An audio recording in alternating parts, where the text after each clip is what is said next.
കമ്മീഷനിൽ കഴിഞ്ഞ് ഒരു വർഷം കഴിഞ്ഞാൽ 74% ഓഹരി വിൽക്കാൻ MOU സംസ്ഥാന സർക്കാരുമായിട്ടുള്ള ധാരണാപത്രത്തിൽ കൃത്യമായി പറയുന്നത്. ഈ പ്രതിപക്ഷ അടക്കം പറയുന്നത് 25% എന്ന കണക്ക് നിർമ്മാണം തുടങ്ങി കമ്മീഷൻ കഴിഞ്ഞ് ഒരു വർഷം വരെ ഈ 25% ഓഹരി കൈമാറ്റമേ പറ്റൂ. കമ്മീഷൻ 2023 ഡിസംബർ 3 കഴിഞ്ഞു. 2024 തൊട്ട് 74% ഓഹരി വിൽക്കാൻ സർക്കാരുമായിട്ടുള്ള ധാരണാപത്രത്തിന്റെ അടിസ്ഥാനത്തിൽ കഴിയുമെന്നാണ് കോർട്ട് അധികൃതർ പറയുന്നത്. ഇന്നലെ പ്രസക്തമായ ഭാഗം സഭയിൽ പറഞ്ഞല്ലോ. ഞാൻ മാത്രമല്ല പറഞ്ഞത്, മുഖ്യമന്ത്രിയും പറഞ്ഞല്ലോ. അപ്പൊ അതില് ഇന്നലെ സഭയിൽ വന്ന കാര്യങ്ങൾ എടുത്താൽ ഒരു തർക്ക വിഷയമല്ല, എല്ലാവർക്കും വ്യക്തതയുള്ള കാര്യമാണ് അഗ്രിമെന്റ്. അത്തരമൊരു കാര്യത്തിന് മുൻകൂർ അനുമതി ആവശ്യമാണ്. അതാണ് ഞാൻ നേരത്തെ പറഞ്ഞത്. അഗ്രിമെന്റ് പ്രകാരം മൊത്തം ഓഹരിയുടെ 49%ആണോ അതോ അദാനി ഹോൾഡ് ചെയ്ത് ഓഹരികളുടെ 49% വിൽക്കുന്നതിനാണോ ഈ 25% വിൽക്കുന്നതിനാണോ ഇത് വേണ്ടത്? ഇപ്പൊ അവരുടെ കയ്യിലുള്ള ഷെയറിന്റെ കാര്യമാണ് പറഞ്ഞത്. അവരുടെ കയ്യിലുള്ള ഷെയറിന്റെ 49% ഇപ്പൊ അവർ കൊടുത്തിട്ടുള്ളത്. അതെ അതെ അതെ അതെ അതെ വിഴിഞ്ഞവുമായി ബന്ധപ്പെട്ടുള്ള ഓഹരി കൈമാറ്റമല്ല, വിഴിഞ്ഞം രൂപീകരിക്കാൻ വേണ്ടി രൂപീകരിച്ച കമ്പനി ഉണ്ടല്ലോ, അദാനി വിഴിഞ്ഞം പ്രൈവറ്റ് ലിമിറ്റഡ് കമ്പനി. അതിന്റെ 100% ഓഹരി ഇപ്പോൾ പൂർണ്ണമായിട്ടും അത് അദാനിയുടെ കമ്പനിയാണ്. അതിനകത്താണ് 49% MSC ഷിപ്പിംഗ് കമ്പനി ഇൻവെസ്റ്റ് ചെയ്യുന്നതാണ് അവർ പറയുന്നത്. അല്ല, ഇതുമായി ബന്ധപ്പെട്ട ഷെയറിലാണ് വന്നിട്ടുള്ളത്. ഇവിടെ ഒരു കമ്പനി ഉണ്ടല്ലോ അവരുടെ, അദാനിക്ക് പല കമ്പനികളുണ്ടല്ലോ. നമ്മുടെ വിഴിഞ്ഞം പോർട്ടിന്റെ കാര്യത്തിൽ ഇൻവെസ്റ്റ് ചെയ്ത അദാനി കമ്പനിയുണ്ട്. ആ അദാനി കമ്പനിയുടെ ഷെയർ മറ്റൊരു കൂട്ടർക്ക് കൈമാറുകയാണെങ്കിൽ അത് 25% കൂടുതലാണെങ്കിൽ സംസ്ഥാന സർക്കാരിൻ്റെ മുൻകൂർ അനുമതി വേണമെന്നുള്ളതാണ് കൃത്യമായി വ്യവസ്ഥ ചെയ്തിട്ടുള്ളത്. അത് ഓണർഷിപ്പ് മാറ്റായിട്ട് വരും എന്നാണ് പറഞ്ഞിട്ടുള്ളത്. അതാണ് കാര്യം. ഓ സർക്കാരിന് എന്തിനാണ് കത്തിലൂടെ അദാനി അറിയിച്ചത്? സ്വാഭാവിക സർക്കാർ നിയമ നടപടി സ്വീകരിക്കണമെന്നാണോ പ്രതിപക്ഷം ആവശ്യപ്പെട്ടത്? എല്ലാ സർക്കാർ ഇക്കാര്യത്തിൽ അദാനിയുടെ സമ്മർദ്ദത്തിന് വഴങ്ങാൻ പാടില്ല. ഇതിന് മുൻകൂർ അനുമതി ഇല്ലാതെ നടപടികളിലേക്ക് അവർ നീങ്ങിയിരിക്കുന്നു. അത് നിരസിക്കേണ്ടതാണ്, ഒരു തരത്തിലും അംഗീകരിക്കാൻ പാടില്ല.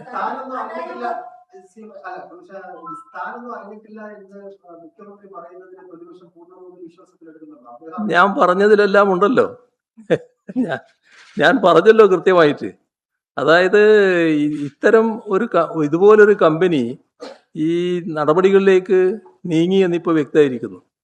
അത് തീർത്തും വ്യവസ്ഥകൾക്ക് വിരുദ്ധമായിട്ടാണ്. ആ വ്യവസ്ഥകൾക്ക് വിരുദ്ധമായി നീങ്ങാൻ എങ്ങനെ ധൈര്യം കിട്ടി? അപ്പോൾ ഏതോ തരത്തിൽ നടക്കാൻ പാടില്ലാത്ത എന്തോ കാര്യങ്ങൾ നടന്നിട്ടുണ്ട്. അത് അത്രയും കാര്യങ്ങൾ ഞാൻ പറഞ്ഞല്ലോ.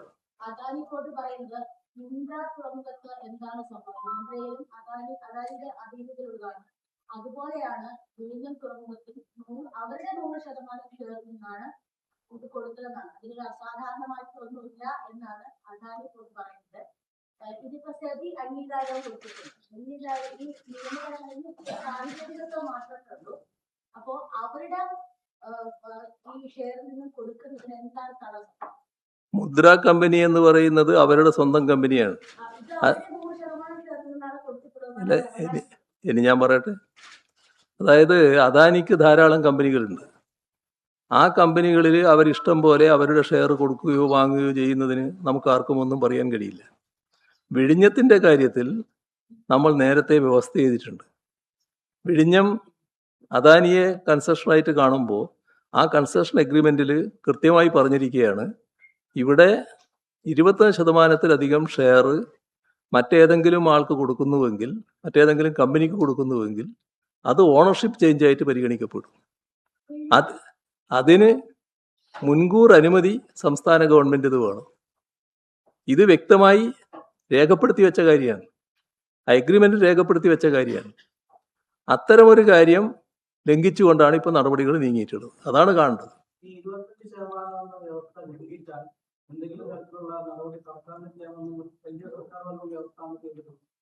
അല്ല, LDF സർക്കാരിൻ്റെ മുമ്പ് തന്നെ ഇത്തരം അഗ്രിമെൻറ്റുകളൊക്കെ വന്നിട്ടുണ്ടല്ലോ. സാധാരണഗതിയിൽ ഈ അഗ്രിമെൻറ്റിൻ്റെ അടിസ്ഥാനത്തിൽ കാര്യങ്ങൾ നീക്കിയാൽ ഈ അദാനിക്ക് അങ്ങനെ പോകാൻ കഴിയില്ലല്ലോ. അത് നിയമവ്യവസ്ഥയുടെ ലംഘനം വന്നാൽ എങ്ങനെയെന്നുള്ളത് നമ്മൾ പരിശോധിക്കണമല്ലോ.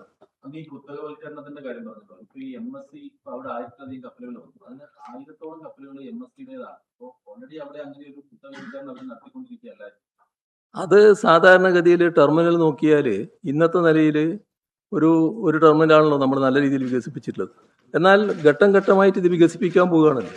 ആ ഘട്ടം ഘട്ടമായി വികസിപ്പിക്കുമ്പോൾ അതിൻ്റെ അടിസ്ഥാനത്തിൽ വലിയ കമ്പനികൾക്ക് ഇവിടെ വരാൻ സാധിക്കും. അവർക്കെല്ലാം പ്രത്യേകം ടെർമിനൽ ഉണ്ടാകും. വലിയ വികസനമല്ലേ വരാൻ പോകുന്നത്, ഇതിവിടെ നിൽക്കുകയല്ലോ.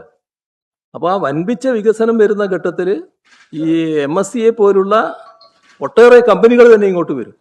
അവർക്ക് ചിലപ്പോൾ എക്സ്ക്ലൂസീവായിട്ട് തന്നെ ഒരു ടെർമിനൽ ഉപയോഗിക്കാൻ പറ്റും. അങ്ങനെയെല്ലാമുള്ള സാധ്യതകളിലേക്കാണ് വിഴിഞ്ഞം പോകുന്നത്. അത് മുഴുവൻ തടയപ്പെടുന്ന അവസ്ഥയാണ് ഇവിടെ ഉണ്ടാകുക. അതാണ് പ്രശ്നം. MSC പോലുള്ള കമ്പനി ഈ വിദേശ നിക്ഷേപം നടത്തുന്നതിനകത്ത് ഏതെങ്കിലും തരത്തിലുള്ള എതിർപ്പ് പ്രതിപക്ഷത്തിലുണ്ടോ? അല്ല, ഇവിടെ പ്രശ്നം അദാനി ഗ്രൂപ്പുമായിട്ടുള്ള കരാറാണ്. MSC നമ്മുടെ ചിത്രത്തിലില്ല. MSC ആയിട്ടുള്ള പ്രശ്നമല്ല ഇത് ഉന്നയിക്കുന്നത്. MSCക്കെതിരെ സർക്കാർ ഒരു കേസുണ്ടല്ലോ, അത് നിങ്ങൾക്കറിയാലോ. മറ്റേ അപകടം ഉണ്ടായതിനെ പറ്റിയുള്ള കേസ് നിലനിൽക്കുന്നുണ്ടല്ലോ. അത് നിലനിൽക്കുന്നതും അത് പരിഹാരം കാണേണ്ട കാര്യമാണ്, അത് വേറെ. പക്ഷെ അതിൻ്റെ ഭാഗമായിട്ടല്ല ഇത് പറയുന്നത്. ഇത് പറയുന്നത് നമ്മുടെ വിഴിഞ്ഞം പോർട്ടിൻ്റെ കാര്യത്തിൽ നിയതമായ നിലപാടുകൾ മാത്രമേ സ്വീകരിച്ചു പോകാൻ പാടുള്ളൂ. അതിൽ നിന്ന് വ്യത്യസ്തത വരുന്നു, അതിനെയാണ് എതിർക്കുന്നത്. മറ്റു കമ്പനികൾക്ക് വരാൻ സാധിക്കില്ല എന്ന് പറഞ്ഞില്ല. സർക്കാരിന്റെ കാലത്താണ് MSCക്ക് സ്ഥിര സർവീസ് വരുന്നത്. രാത്രി ആഘോഷമൊക്കെ വരുന്നത്. സ്ഥിര സർവീസ് അല്ല, നിങ്ങൾ വായിൻ്റെ എടുക്കുന്ന കൈ എടുത്തിട്ട് പറ. MSCക്ക് സ്ഥിര സർവീസ് വരുന്നത്. അപ്പോ MSCയുടെ സ്ഥിര സർവീസ് വന്നതിന് ശേഷം അവിടെ മറ്റു കമ്പനികളുടെ കപ്പലുകൾക്ക് വരാൻ സാധിക്കില്ല. അത് സാങ്കേതികമായിട്ടുള്ള പ്രശ്നം കൂടിയാണ്. അപ്പോൾ തങ്ങളുടെ സർക്കാർ ഉണ്ടാകുന്ന സമയത്താണ് അതിനും അനുമതി കൊടുക്കുന്നത് സ്ഥിര സർവീസ് വരാൻ വേണ്ടി. MSC കമ്പനിക്ക് കരാർ ഇവിടെ വരാൻ പാടില്ല എന്ന് ഞാൻ പറഞ്ഞിട്ടില്ല. എന്താണ് നിങ്ങൾ പറയുന്നത്? MSC കമ്പനി ഇപ്പോൾ വരട്ടെ, അവരുടെ കപ്പലുകൾ ഇവിടെ വരട്ടെ, നല്ലതുപോലെ വന്നോട്ടെ. പക്ഷേ നമ്മൾ കാണേണ്ടത് MSC കമ്പനി മാത്രമല്ല ലോകത്ത് വലിയ കപ്പൽ കമ്പനി. ലോകത്തുള്ള അത് ഞാൻ നേരത്തെ പറഞ്ഞല്ലോ, നമുക്കിപ്പോൾ ഉള്ള ടെർമിനൽ, വികസിപ്പിച്ച ടെർമിനൽ അത്രയേ ഉള്ളൂ. എന്നാൽ നമ്മൾ അവിടെ നിൽക്കാനല്ല പോകുന്നത്. ഭാവിയിൽ മറ്റ് ടെർമിനലുകൾ നമ്മൾ വികസിപ്പിക്കും. അതിനുള്ള പരിപാടികളാണ് ഇപ്പം തന്നെ ആവിഷ്കരിച്ചിട്ടുള്ളത്. അതാണ് അദാനി അടക്കം സമ്മതിച്ചിട്ടുള്ള കാര്യവും. അതിൽ നിന്ന് മാറിപ്പോകുന്ന കാര്യമാണ് ഞാൻ പറഞ്ഞത്.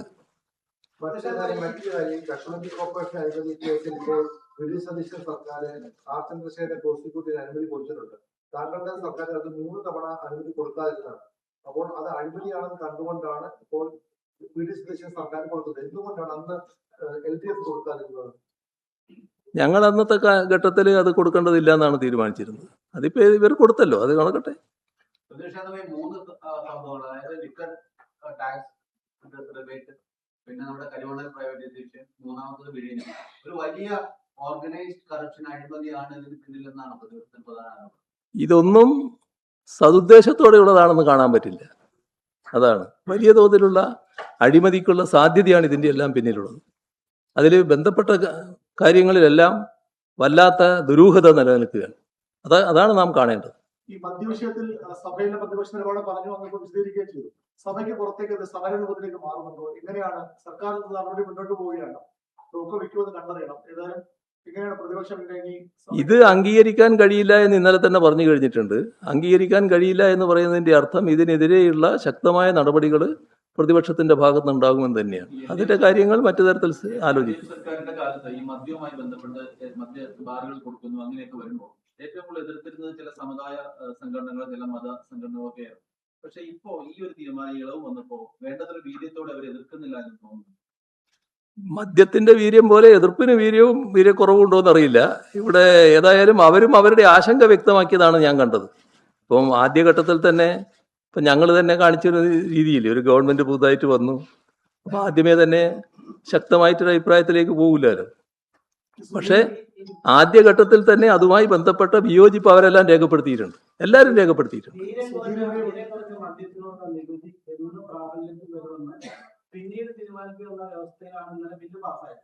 അപ്പൊ ഈ വ്യവസ്ഥ പൂർണ്ണമായി മറച്ചു വെച്ചാണോ കാര്യോപദേശ സമിതി മുഖ്യമന്ത്രി അവതരിപ്പിച്ചതാണ്? അല്ല, ഈ കാര്യോപദേശ സമിതിയുടെ മുന്നിൽ വന്നത് പ്രധാനപ്പെട്ട നികുതി നിർദ്ദേശങ്ങളൊന്നും ഇല്ല എന്നുള്ള മട്ടിൽ തന്നെയാണ്. നേരത്തെയുള്ള അതേ മട്ടിൽ കാര്യങ്ങൾ പോകുന്നു. പിന്നെ ഒരു ഫൈനാൻസ് ബില്ല് അതിന്റെ ഭാഗമായിട്ട് വരുന്നു എന്നുള്ള മട്ടിലേ വന്നുള്ളൂ.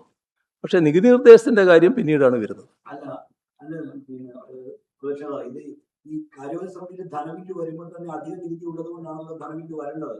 മാത്രമല്ല ഫ്ലോറിൽ ഈ സബ്ജക്ട് കമ്മിറ്റി വേവ് ചെയ്യുന്ന ഇതിനു വേണ്ടി ചട്ടം 142 143 അനുസരിച്ചുള്ള വേവിംഗ് കൊടുക്കണമെന്ന് സ്പീക്കർ ഫ്ലോറിൽ പറഞ്ഞു. അപ്പോഴും പ്രതിപക്ഷം ഒന്നും അല്ല, അതായത് നേരത്തെ പറഞ്ഞ ധാരണയില്ലേ, അധിക നികുതി കാര്യങ്ങളൊന്നും ഇല്ല. അധിക നികുതി ഇല്ലാത്തത് കൊണ്ടല്ലേ കഴിഞ്ഞ തവണത്തെ കാര്യം ഞാൻ പറഞ്ഞില്ലേ, ഫൈനാൻസ് ബില്ല് സബ്ജക്ട് കമ്മിറ്റിക്ക് പോകാതിരുന്നത്. അപ്പോൾ അധിക നികുതിയൊന്നും വേറെ മറ്റൊന്നും വരാനില്ല. നേരത്തെ ഉള്ളതിൽ ഞങ്ങൾ വലിയ മാറ്റങ്ങളൊന്നും ഉണ്ടാക്കുന്നില്ല എന്നാണ് ഞങ്ങളെടുത്ത് പറയുന്നത്. അതുമായി ബന്ധപ്പെട്ട് ഞങ്ങൾ യോജിക്കുകയാണ് ചെയ്തത്. ബജറ്റ് അവർക്ക് ശേഷം വീണ്ടും PSC ഉണ്ടായിരുന്നല്ലോ. അതെ, ആ സമയത്തും ഇത്തരത്തിൽ അപ്പം ഈ നികുതി ഇളവോടെ വന്നില്ലേ? നോർമലി അത് ധനബില്ല് വരണ്ടേ? അല്ലല്ല, ധനവിനിയോഗ ബില്ലിന്റെ കാര്യത്തിൽ ഞങ്ങൾ കൃത്യമായ അഭിപ്രായം രേഖപ്പെടുത്തിയല്ലോ നേരത്തെ തന്നെ. ഈ കാര്യം വരുന്നില്ല എന്നല്ലേ എന്നാ പറഞ്ഞത്? അതല്ലേ ഞങ്ങൾ ഇതിന്റെ തുറ നടപടി.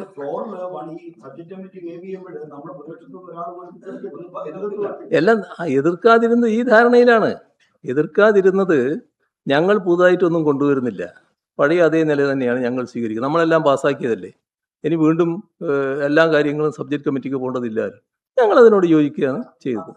മുഖ്യമന്ത്രിയായിരുന്ന പ്രതിപക്ഷ നേതാവിന് ഇങ്ങനൊരു നികുതി വരുമെന്ന് അറിയാത്തതല്ല എന്നാണ് ഇന്നലെ മുഖ്യമന്ത്രി മറുപടി പറഞ്ഞത്. അത്രമാത്രം പിന്നെ മറ്റേ ഈ സാധാരണഗതിയിൽ നിന്ന് വ്യത്യസ്തമായ ശക്തി എനിക്കില്ല ഈ കാര്യങ്ങൾ മനസ്സിലാക്കാൻ. കാരണം ഇങ്ങനെയൊരു ഒളിച്ചു വെച്ച കാര്യം വരാനിടയുണ്ട് എന്ന് മനസ്സിലാക്കാൻ എനിക്ക് കഴിയില്ല.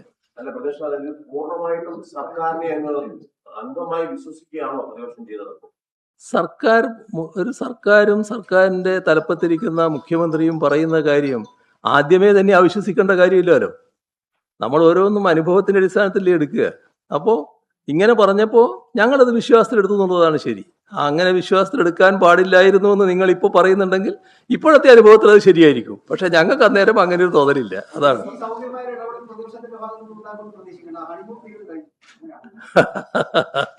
അതെല്ലാം കാലത്തെ ആശ്രയിച്ച് നിൽക്കുന്നതാണല്ലോ. ഏതായാലും 2-3 മാസം ഞങ്ങൾ പ്രത്യേക പ്രശ്നങ്ങളൊന്നും ഇല്ലാതെ പോകണം എന്നായിരുന്നു ആഗ്രഹിച്ചത്. പക്ഷെ അതിൽ നിന്ന് വിപരീതമായ കാര്യങ്ങളാണ് സംഭവിച്ചത്. ഈ സംസ്ഥാന തെരഞ്ഞെടുപ്പ് കമ്മീഷണറുടെ നിയമനം വലിയ എതിർപ്പ് കോൺഗ്രസ് നടക്കുമെന്ന് വന്നിട്ടും ഇന്നലെ ഗവർണർ അത് ഒപ്പിട്ടു, തീരുമാനമായി കഴിഞ്ഞു. എന്താണ് അതിൽ CPM നിലപാട്, പ്രതിപക്ഷത്തിന്റെ? അല്ല, ഞങ്ങൾക്കതിൽ പ്രത്യേക നിലപാടിൻ്റെ കാര്യമൊന്നുമില്ല. സാധാരണഗതിയിൽ ഒരു തെരഞ്ഞെടുപ്പ് കമ്മീഷനായിട്ട് ഒരു നിയമവിദഗ്ധനെ സാധാരണ വെക്കാറുണ്ട്. ജുഡീഷ്യറിയുടെ ഭാഗമായിട്ടുള്ള ആളെ വെക്കാറുണ്ട്. ഞങ്ങളൊരാളെ നിർദ്ദേശിച്ചതായിരുന്നു ജുഡീഷ്യറിയുടെ ഭാഗമായിട്ട് തന്നെയുള്ള. അത് ഗവർണർ പ്രത്യേകമായ കാരണങ്ങളാൽ, എന്താ കാരണമെന്ന് ഒരു തരത്തിലും വ്യക്തമല്ല, തീർത്തും ദുരൂഹമായിട്ട് തന്നെ ആ അനുമതി നിഷേധിക്കുകയാണ് ചെയ്തത്. ഇപ്പോൾ വേറൊരാളെ പറഞ്ഞിരിക്കുന്നു, അത് ഗവൺമെന്റ് പറഞ്ഞിരിക്കുന്നു. അതിനോട് ഞങ്ങൾക്ക് പ്രത്യേക അഭിപ്രായങ്ങളൊന്നുമില്ല. പക്ഷെ അവരുടെ ഇടയിൽ അത് വലിയ പ്രശ്നങ്ങൾ ഉണ്ടാക്കിയിരുന്നു. അതിന്റെ കാര്യങ്ങൾ അവരാണ് വ്യക്തമാക്കേണ്ടത്. അതെ, അത് അവർ വ്യക്തമാക്കേണ്ട കാര്യമാണ്, ഞങ്ങളല്ല വ്യക്തമാക്കേണ്ടത്. ഞങ്ങൾക്കതിൽ പ്രത്യേകമായ നിലപാടില്ല. ഈ വിഴിഞ്ഞ വിഷയത്തിൽ പ്രതിപക്ഷം എന്തെങ്കിലും ലീഗൽ